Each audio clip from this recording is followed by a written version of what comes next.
오늘은 출애굽기 8장 16절에서 24절까지 보겠습니다.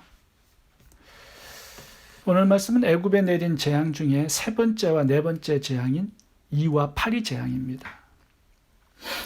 하나님은 애굽 전역에 2와 8이태가 들끓는 재앙을 내리셨습니다.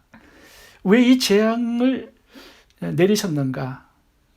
이것들이 애굽인들의 우상이기 때문입니다. 그래서 그 우상들을 하나하나 지금 심판해 가고 있는 것입니다. 나일강을 심판하셨고 또 개구리 신도 심판을 하셨습니다. 그리고 세 번째, 네 번째 신들을 이제 심판하고 있는 것이죠. 애굽 사람들은 땅을 신성시했습니다. 왜냐하면 땅에서 먹을 것들이 소출이 나오기 때문입니다. 그래서 땅이 풍성한 곡식을 내어주기를 바라는 마음으로 땅신을 섬기고 제사를 지냈습니다. 근데 오늘 하나님께서 이 땅을 치셔서 이 먼지를 가지고 온통 이를 만들어서 이 땅신을 심판하고 있는 것입니다. 이 땅신을 섬긴 사람들에게 엄청난 고통을 당하게 하셨습니다. 그러니까 자신이 의지하고 섬긴 그 우상에게 고통을 당하게 하시는 것입니다. 그래서 이것이 하나님께서 하시고 싶은 말씀이세요. 너희들이 의지하고 섬기는 그 우상에 의해서 너희들은 벌을 받고 심판을 당하게 될 것이다. 파리 재앙도 마찬가지입니다. 그들이 섬긴 우상에 대한 심판입니다. 애굽의 신들을 보면 하나 공통적인 것이 있는데 세상의 성공과 풍요와 관련이 되어 있습니다. 하나님이 없는 사람들의 공통적인 우상은 세상의 성공과 풍요, 이 땅에서 잘 먹고 잘 되고 잘 사는 것, 여기에 뿌리를 두고 있죠. 그래서 자신이 원하는 것을 우상으로 만들어 섬기는 것입니다. 우리에게 풍요를 가져다 주면 어떤 모양이든지 상관없이 우리가 경배하고 섬길 것이다. 이것이 하나님이 없는 세상 사람들의 전형적인 그런 삶의 모습입니다. 어느 목사님께 들은 이야기인데요. 자기 성도님 집에 신방을 갔습니다. 그런데 방 안에 보니까 개구리 조각상들이 굉장히 많은 거예요. 그래서 물어보았습니다. 개구리를 수집하느냐고. 근데 이분은 이제 동남아 여행을 자주 가시는 분인데 가서 이제 크리스탈이나 나무 조각, 이 개구리들을 주로 모아서 가지고 오는 겁니다. 그 이유를 물어봤더니 개구리를 집에 가지고 있으면 복이 들어온다라고 이렇게 미신적인 신앙을 가지고 있는 거예요. 그래서 개구리들이 굉장히 많은 성도님 집을 신방한 목사님의 이야기를 들어보았습니다. 성도들 중에도요, 이 혼합주의 신앙을 가진 분들이 되게 많습니다. 하나님도 섬기고 또 다른 내가 원하는 것을 섬기는 그런 사람들이 있어요. 이스라엘 백성들도 보면 하나님을 안 섬긴 게 아닙니다. 그들이 하나님도 섬기고 바알과 아세라 목상도 섬겼습니다. 이게 혼합주의 신앙이죠. 오늘날 성도님들도요, 하나님도 섬기고 또 얻기를 원하는 그런 우상들이 있습니다. 특별히 돈이죠. 그래서 하나님께서 이렇게 경고하시는 말씀도 있습니다. 한 사람의 두 주인을 섬기지 못할 것이니 혹 이를 미워하고 저를 사랑하거나 혹 이를 중히 여기고 저를 경히 여김이라. 너희가 하나님과 재물을 겸하여 섬기지 못하느니라. 오늘 본문에서 한 가지 교훈을 생각해 보도록 하겠습니다. 이 세 번째, 네 번째 재앙은요, 첫 번째, 두 번째하고 다릅니다. 어떤 면에서 다르냐 하면 이 요술사들이 두 번째 재앙까지는 따라했습니다. 지팡이가 뱀이 되는 것도 따라했고요. 또 나일 강물 피로 만드는 것도 따라했고요. 개구리를 또 올라오게 하는 것도 따라했습니다. 근데 이제 세 번째 재앙부터 따라하지 못합니다. 이를 만들어내지는 못했어요.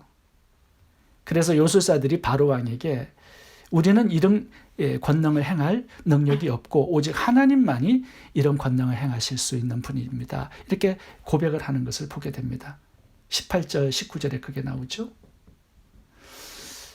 이 재앙은요, 먼지가 이로 변하죠. 그러니까 어떤 본질적인 변화가 온 것입니다. 질적인 차이를 만들어낸 재앙이라고 말할 수 있습니다. 파리 재앙도 마찬가지예요. 영역의 차이를 만들어냅니다. 고센 땅에 있는 이스라엘 백성들에게는 이 파리 재앙이 임하지 않습니다. 그러니까 질적인 차이와 영역의 차이, 이 두 가지의 차이가 오늘 본문에 우리들이 생각해 봐야 될 교훈입니다. 이제 파리 재앙부터는요, 이스라엘 백성들에게는 재앙이 더 이상 내리지 않습니다. 애굽 사람들에게만 이제 본격적으로 4번째 재앙에서 10번째 재앙까지 내려요. 이 두 재앙은요, 질적인 차이와 영적인 차이를 이제 생각해 보게 합니다. 의미가 무엇일까요? 우리가 처음에 하나님 말씀에 순종해서 사명도 감당하고 영적인 싸움을 싸워 가잖아요. 그러면 아무 변화도 일어나지 않습니다. 처음에. 아무 승리도 주어지지 않는 것 같아 보입니다. 그런데 끝까지 인내하고 믿음에 서서 하나님의 말씀에 순종하고 사명을 감당하면서 전진해 나아가게 되잖아요. 어느 순간부터 이제 차이가 생기게 된다라는 것입니다. 그 순간이 빨리 오면 좋겠죠. 그런데 어느 순간부터 이 질적인 차이가 생기고 영역의 차이가 생기는 이 차이가 분명히 순종하는 사람들에게 생긴다라는 것입니다. 그래서 어느 순간부터는 하나님의 말씀이, 하나님의 능력이 우위를 선점하고 승리라는 지점까지 그런 상태로 계속 전진하게 된다는 것입니다. 우리가 이렇게 말씀 묵상하고 기도하고 예배를 드리는데 계속 이렇게 살아도 변화가 없는 것 같습니다. 세상 사람들과 별 차이가 없어 보이고 눈에 보이고 손에 잡히는 어떤 축복도 주어지지 않습니다. 11조 생활도 해봅니다.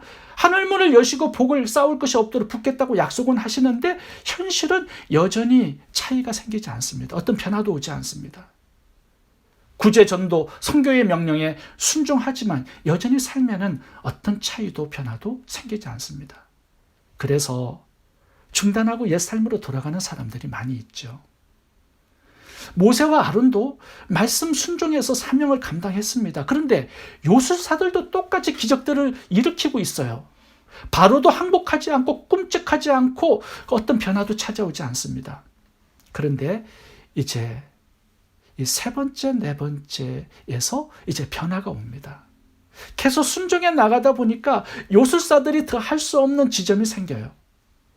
오늘 본문에서 요술사들이 자신이 할 수 없다고 선포하고 하나님만이 이 기적을 행하실 수 있다고 고백하고 인정하는 것을 볼 수 있습니다. 계속 순종하다 보면 세상과 차이가 생깁니다. 영적인 차이가 반드시 찾아옵니다. 구약 성경에 보면 다윗이라는 인물이 나오죠. 다윗이 사울 왕을 피해서 10년 넘도록 도망자의 삶을 살아갔습니다. 처음에는 광야의 동굴에 혼자 살았어요. 그 동굴에서 새벽 예배를 드립니다. 기도합니다. 하나님을 예배합니다. 그런데 나중에 400명의 사람들이 다윗을 찾아와 함께 공동체 생활을 하게 돼요. 나중에는 600명이 되죠. 나중에는 이스라엘 왕이 됩니다. 처음에는 혼자였는데 계속 살아도 혼자였습니다. 계속 광야의 도망자였습니다.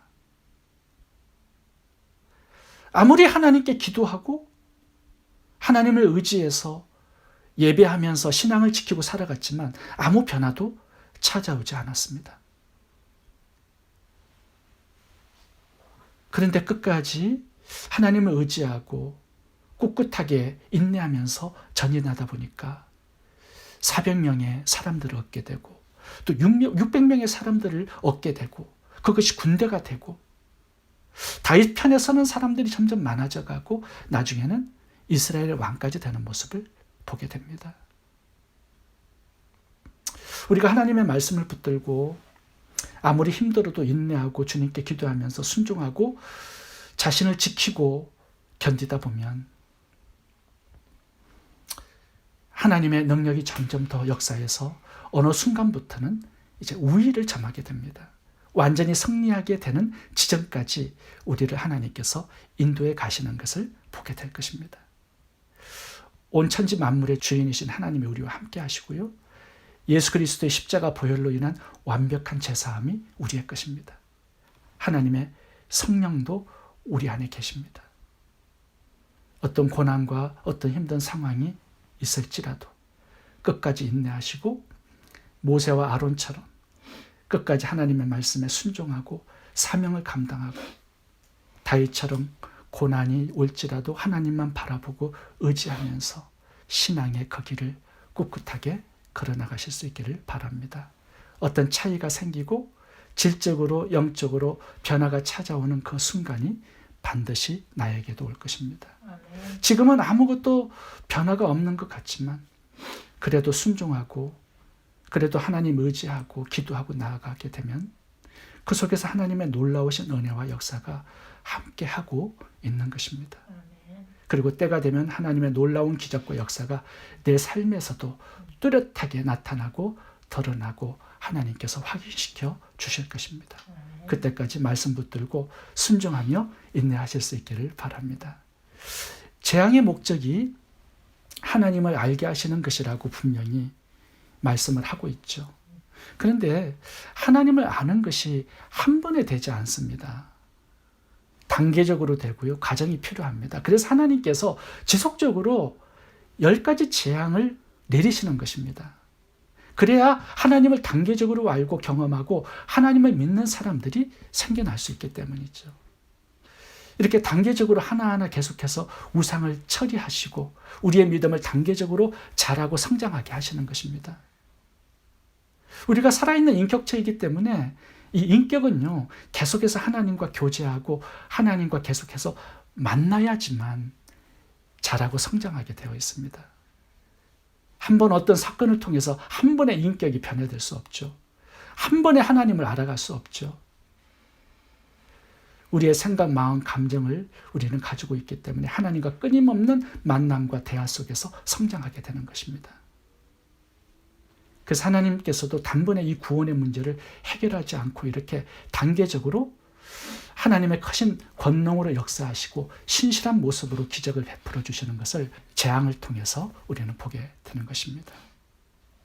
하나님께서 일괄되게 행하시는 것처럼 우리가 당장 환경이 변하고 바꾸어지지 않아도 그래도 일괄되게 하나님을 바라보면서 끝까지 믿음으로 걸어가시기를 바랍니다. 기도하겠습니다.